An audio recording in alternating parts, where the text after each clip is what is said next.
What's up, guys?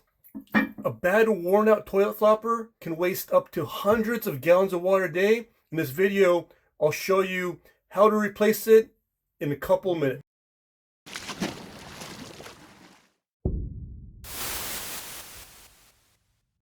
First, you'll need to shut off your water. Turn this clockwise here. Okay? And then flush your toilet. Then remove your lid and place it somewhere safe where it's not going to break. First, you're going to unhook the chain here, and then you're going to lift these little tabs up here. 1 and 2. This is the culprit here. It gets old, brittle, and less pliable. Next, what you're going to do is measure your inner ring here. It could be a 2 or 3 inch flopper, so you'll order the right one, which I'll have a link below in the description. Okay.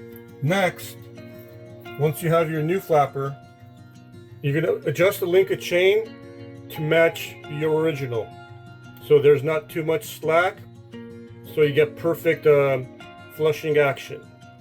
Okay. Once you got that down, you're going to come back over here, put these back on the tabs. Just like this. Clip it back back in the same hole you got it out from. Turn back your water back on.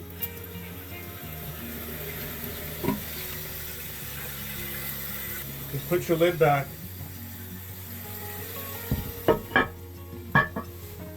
Part costs less than 10 bucks, and it takes 2 minutes of your time versus calling a plumber.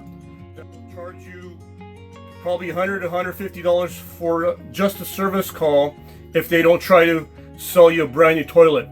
If this video helped out, please thumbs up and subscribe. Got many more how-to videos that you save you time, money, and a lot of frustration.